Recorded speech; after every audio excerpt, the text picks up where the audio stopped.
nigga suicide. Ain't no room for you and I. That's whoever do apply. Yo, what's poppin', family? This Keys to Success, another segment. It's sort of like my podcast, but not really a podcast. It's just me dropping gems from my experiences, you know what I'm saying, and using my expertise to try and accelerate your careers and make sure it don't take you as long as it took a lot of other people, you know what I'm saying? So I like to cover like 3 topics. I'm not confined to just talking about music because, you know, I dabble in every realm, basically, like film and, you know, every realm of entertainment besides like comedy and porn. So I like to give y'all some like 3 things to beware of and then 3 things to be aware of too. But this time I'm gonna let them flow. You know, we're gonna talk about what I got on the agenda and then we gonna let it flow. You know, want to jump into the first topic, which is like, you know, it's the social media, but it's not. I don't want to talk about social media. I want to talk about how you utilize it, right? So, like, you know, for years, running recording studios in Cleveland and Atlanta, like, I noticed that a lot of artists is like, you know, oh, this is about to blow, blah, blah. When they record a song, it's a nice song. It really be a nice song, though, a lot of the times. And, like, what they're relying on is people liking it and then people sharing it. So, you know, I don't think people are aware of some of the algorithms out there and some of the restraints. You know, like with Facebook, you know, like when you post an external link like YouTube or Spotify or something, it doesn't pop up as much as it does without an external link because they like to keep people on their site. You know what I'm saying? They don't want to send people off of Facebook. So it's ways to get around that, but you know, the odds of somebody first seeing your song, then clicking on your song, then sharing your song, it's not really something to rely on. But you know, that's not saying you don't want that, but don't rely on it. Don't make it your only, you know, strategy. And you may be thinking like, why would I make that my only strategy? I'm telling you, it's so many people that do the things I'm saying to you. I'm only saying them because I've seen it so many times. You know, artists come and go out the studio and you never hear that song you mix, that song you help with, whatever. You never hear it again because all they did was post it. And they thought that was gonna do it. It's a whole bunch of reasons why that's all they do. Unintentional reasons, but that's all they do. So, you know, say you had 2,000 followers, 5,000 followers, 10,000 followers, whatever. When you post that, you're lucky to get half of that to see it. If they all see it, whatever. But you're not posting to anybody outside of your followers. The only way to get outside of your followers is the ads, you know, DM and what people sharing it, whatever. But you know, you need to give yourself a shot. Like it's never gonna be enough to just post to your followers. Even if you do it on all your social media platforms, it's not gonna be enough. You know what I'm saying? So social media without ads, without that extra stuff is useless. It's useless. The algorithm's only gonna do so much for you, and then you're just gonna be another face in the crowd if somebody does see it. Social media is definitely a great tool, of course.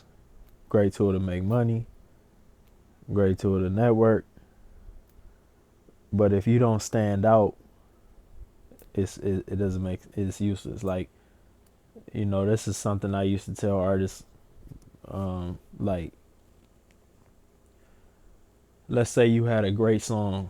This person, Lil Ralphie or something. This person has a great song. His song's fantastic.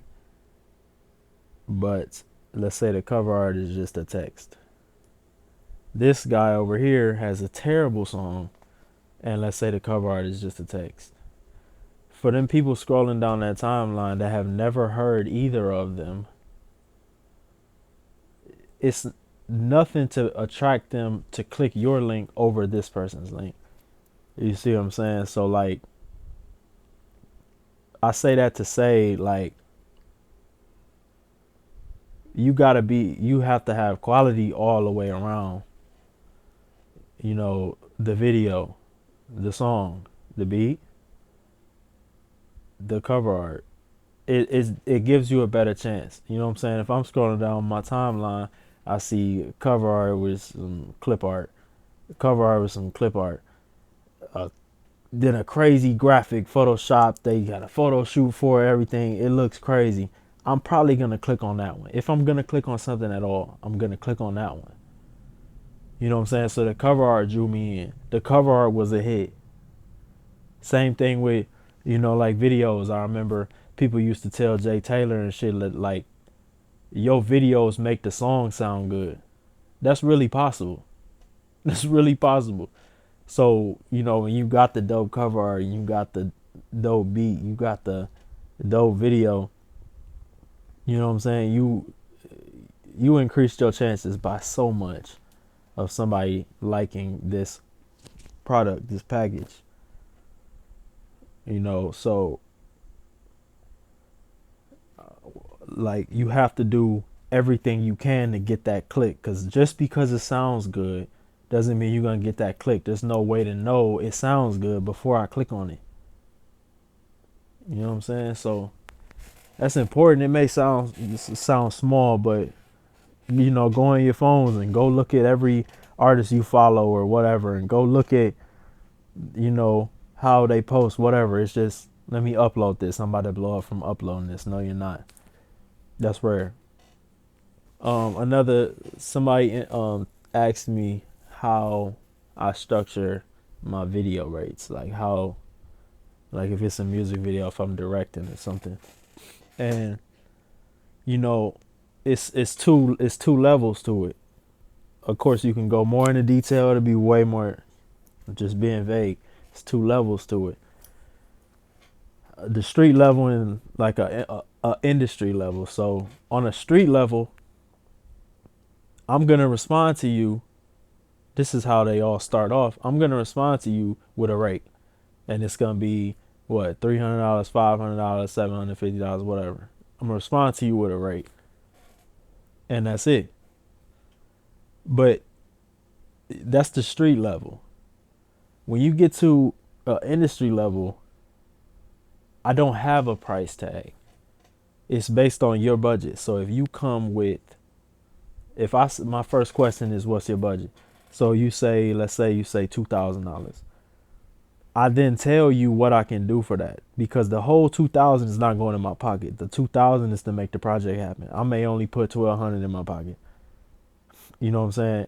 It allows me to be able to treat it, come up with an idea to where, okay, I gotta rent a car, I gotta book some models, I gotta get some locations, I gotta build a set. It's all based off of your budget.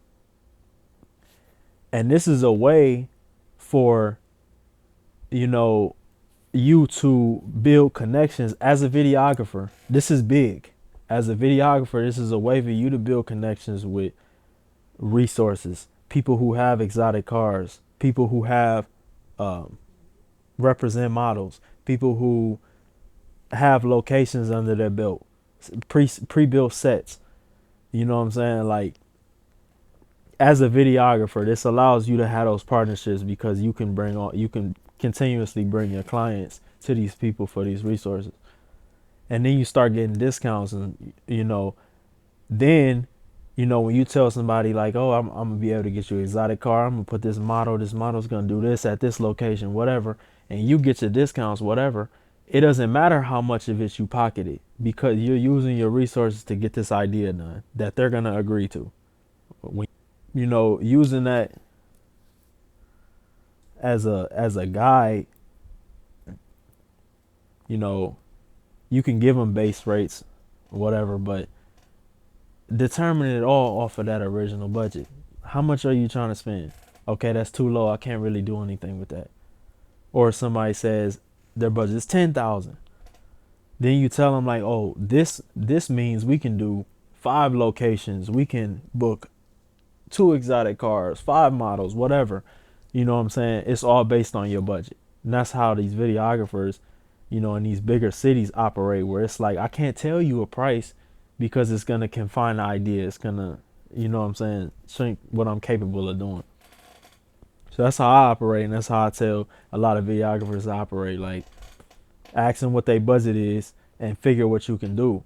And then if they agree, boom, send them the contract, get your deposit plus booking, like the different things that you booked, whatever money you need, and boom.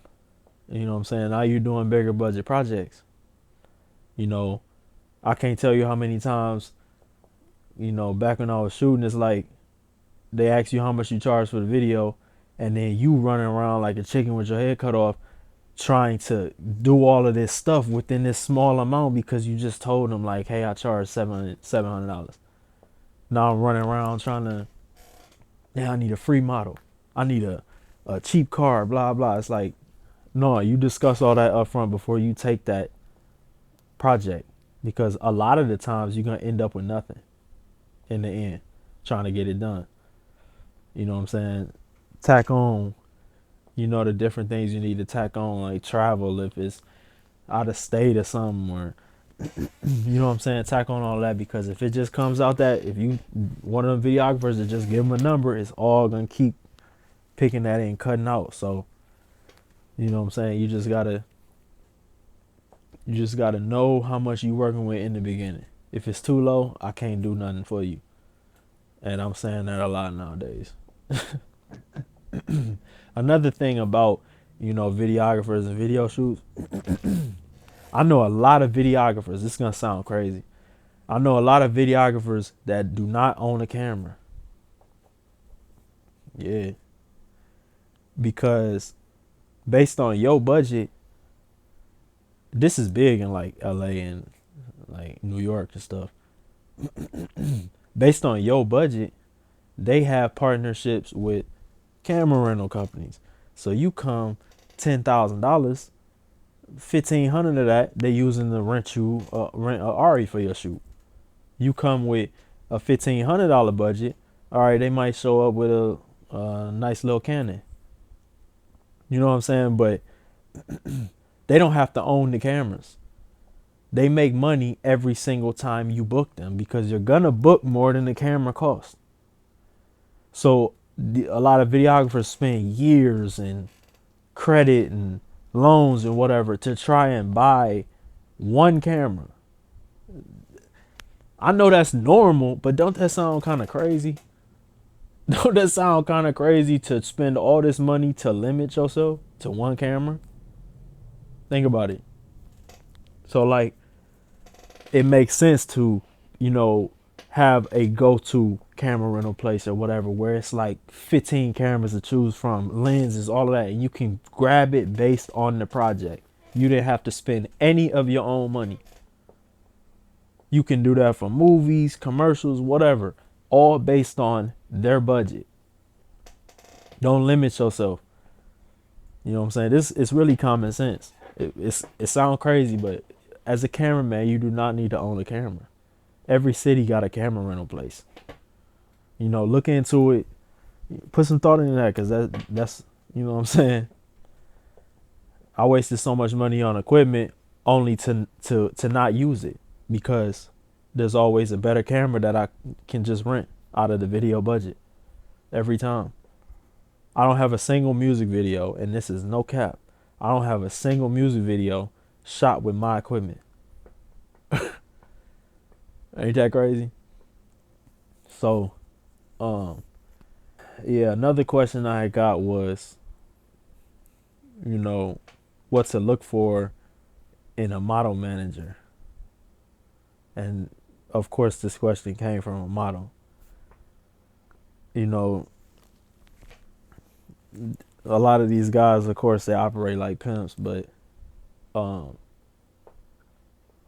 they don't, just because they're representing you doesn't mean they know how to, what to line up, say at a music video shoot. What I mean by that is like when a model gets booked, I talked about this in the first segment where like, you got to look into what the opportunity is before you try to just throw a price at somebody. So a model, I go to bat with any managers out there about this. A model should not have a set price. Stop responding just outright like I charge $300 an hour. I charge $150 an hour. Stop. You don't have to have a set rate. It can be based on what the shoot is, what they want you to do, what they want you to wear, and then respond. What the opportunity is. You'll get so much further. But as you get into your representative who's representing you, like for example, if a model get booked for a music video shoot, right, and they agree to give her $100 an hour for 4 hours, so they get $400 for this shoot. The manager booked you, or agent, whatever. The agent booked you for that rate. He get his percentage.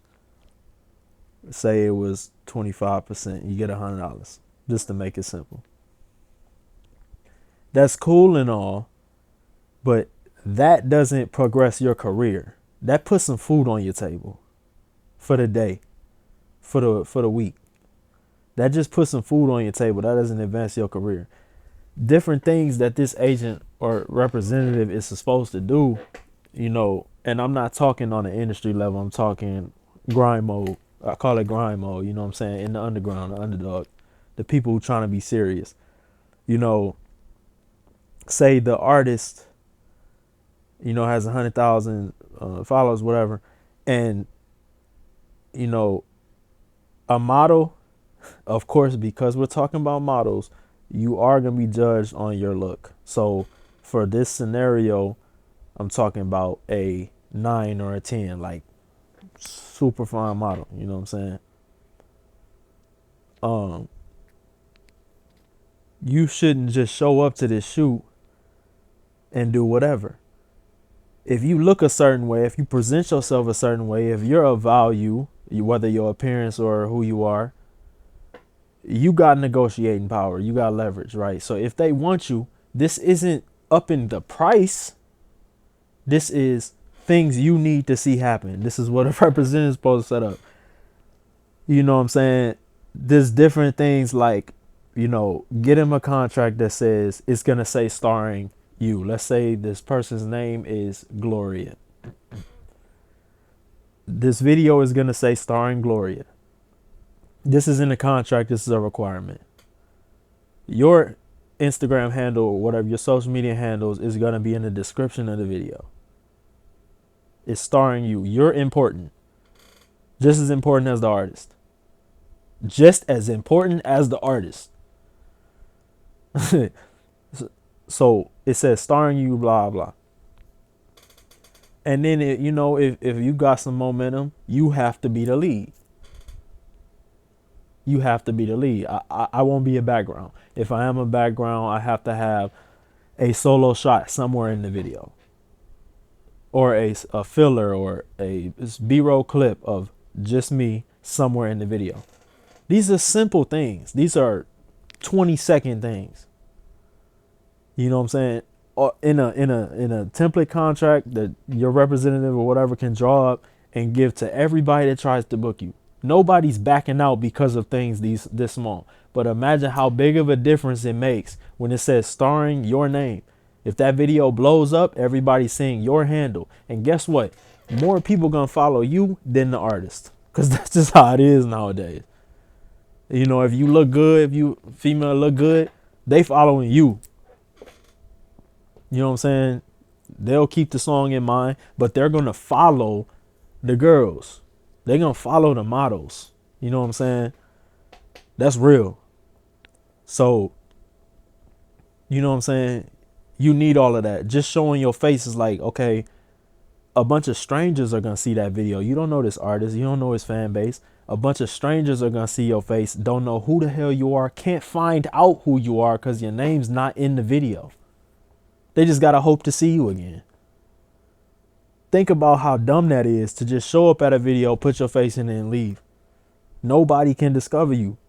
You know what I'm saying? So this is just small stuff that your representative, your agent, whatever, should make sure is there before, you know, they book you. And if they violate it, which they won't, it's no reason to violate it. If they sign a contract, don't put your name in it, make a big deal about it. You know what I'm saying? That's what the contract is for. Make sure they put your name in it. You know, so that's big. And it's like the moment, like I said before, the moment you become a model, the moment you say, I'm a model, you already have your base, which is like your appearance. You already have it. So however you want to line yourself up, I want to be a background model. I want to be only a dancer that doesn't show my face. I want to be a lead role, whatever. You decide all that in the beginning. Right when you decide to be a model, you decide which lane you want to take. You see what I'm saying? You play it by ear. You just you go with whatever you chose in the beginning. You know what I'm saying? It's not based on your fan base or nothing. We're talking about models. We're talking about the look. Yeah, a lot of people gonna argue with you about the following, blah blah. Send them on their way, because they're not gonna find your twin. If they want your look, they're gonna grab your look. You know what I'm saying? Like, that actually brings me to a beware, which is the other side of a lot of these models. Honestly, you know, this just goes back to that conversation I was having in the first segment about everything being about money now. You know, if I don't want to sound contradictory, because I'm not contradicting myself. I'm saying the same thing, but I'm giving you an artist perspective. So if I'm a paying model, you know, somebody in my position, I'm paying for specifically your name. I want your name on it. If you have a following, there are other models I'm gonna book because of their appearance, but like, if you got a name, I'm booking you for your name. You don't even have to look better than the girl without the name, but I'm booking you for your name. They, you know, they wait till afterwards to separate it. You know, and like I said, this is raw and uncut, and I'm just throwing names. So you know what I'm saying? Like,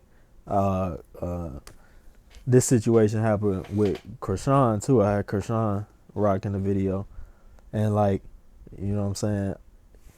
You know, you look good, but I'm paying you for your name. So if you you know, when the video come out or whatever, and it's like, oh no, you got to pay extra, blah blah, that could really ruin your reputation if you're trying to be a model. You know, that's not about anybody specific. It's like, if you're trying to be a model, that's gonna ruin your reputation, because, you know, if it's separate, whatever. But say that up front. You know what I'm saying? When it comes time to post a video, you're assuming I put you in it because of your face. And this situation has happened with models that, you know, like, I wouldn't pay you for your face, and you know that. You know what I'm saying? So don't operate like that, because any content that you get in, if you're doing it right, if you're, you know, only allowing quality, only allowing somebody to book you for a quality project, you want to share that stuff. You want it in your portfolio. You never know what's going to happen to that person. They may blow the next day, whatever. Like, if, you know what I'm saying, don't just show up for a little bit of money. Show up for the $300, $400, $500, $600,000. Just, you know what I'm saying, Their content is your content. Flood your page, flood your website, whatever. You got more content to post. There's no reason not to share it. All you're doing is, no, if you're going to get anything off of me, you got to pay for it. Like, get the... Those type of people don't make it that far. Because this is real. It looks like you're not getting booked. If all you're posting is your own stuff, you know what I'm saying? Versus this person was in 10 music videos this month. And your fans are seeing this like, she hot, she active. People desire her, people want her. You know what I'm saying? Be that. I'm telling you, be that. You know? That's a big problem with a lot of the models now. Like I said, their representatives are just, setting them up with a little bit of money, and that's the end of it. They never get nowhere. Wonder why they not getting nowhere. It's obvious. You're not setting yourself up to get somewhere. This pretty much been like a big social media day. Seemed like I was talking about social media a lot today. So, okay, this is a very relevant to the present topic. This is what I like to follow. If I'm wrong, I'm wrong. This is what I like to follow. My homie talked to me about a mystique, right? About how I carry a certain mystique. No matter what I say, no matter what I do, I carry that same mystique. So that's the word we're going to use for this topic real quick. It's mystique. I'm going to try to explain it right. Like, if you...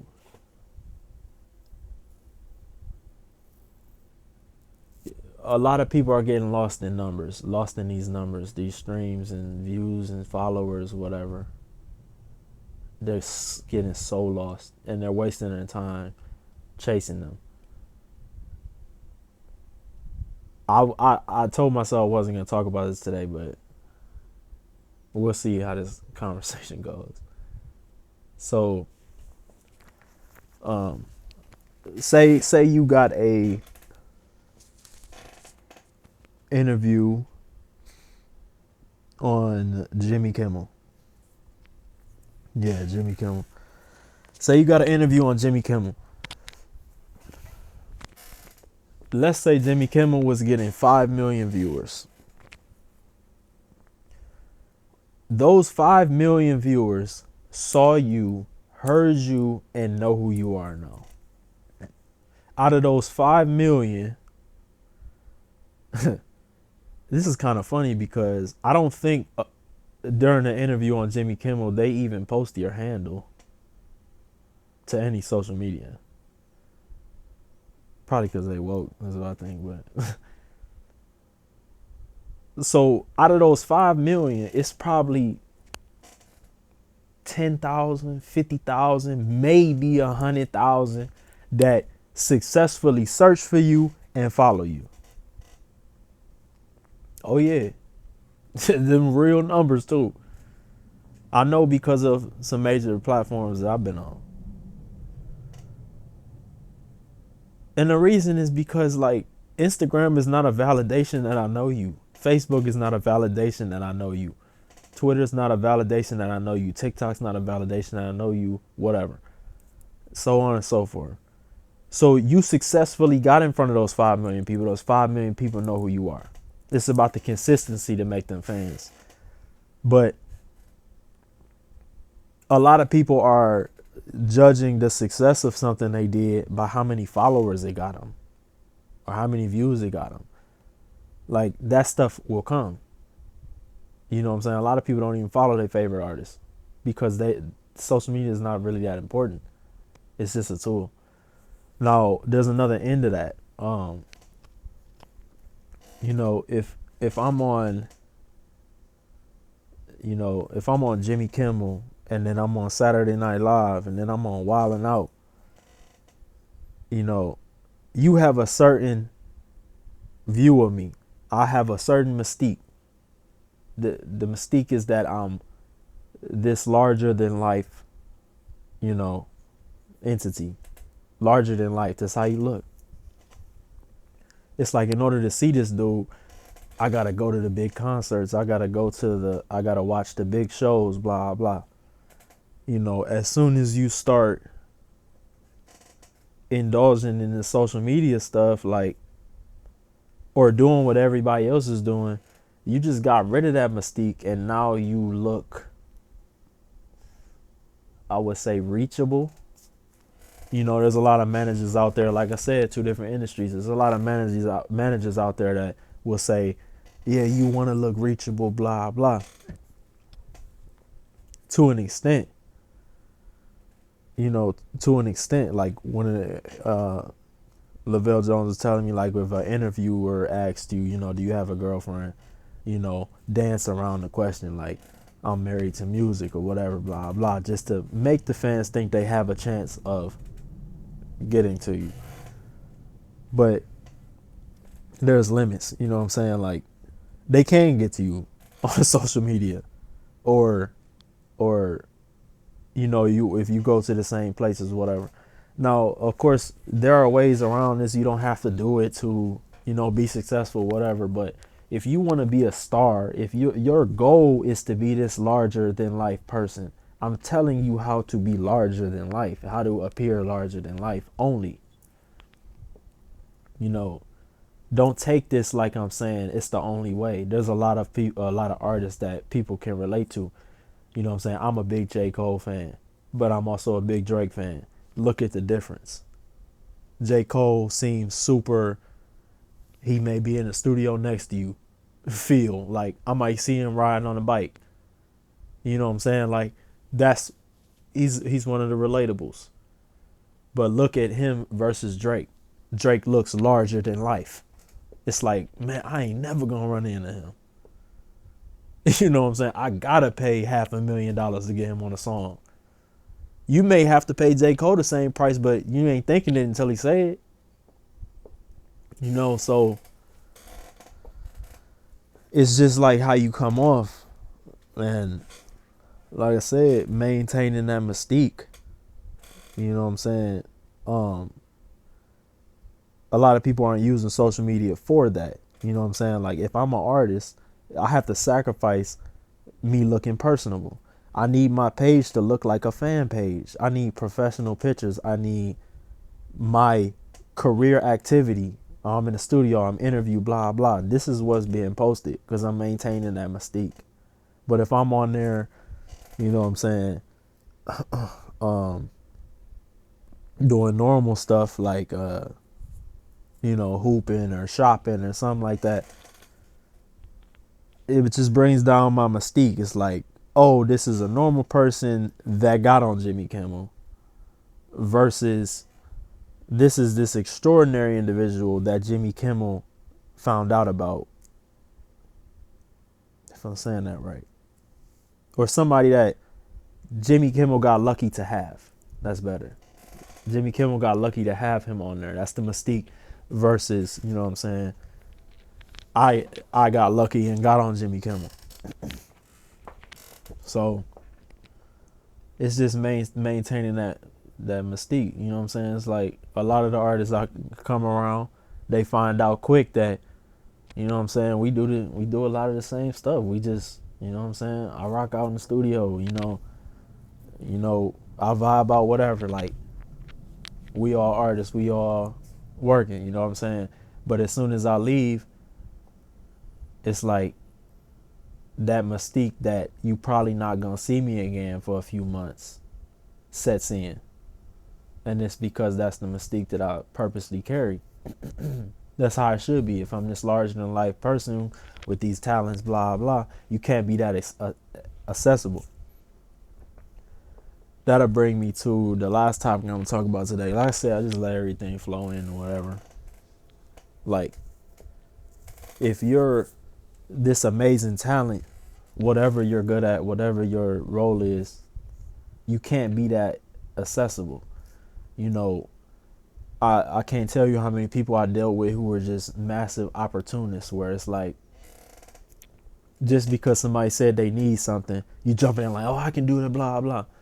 And then wonder why every time I call them, it's, man, I ain't slept in 2 days. I'm backed up. I gotta get these deadlines, blah, blah. Because you took on a bunch of, it's like you're trying to prove yourself. You're trying to prove it to yourself that you know what I'm saying? It's just opportunist.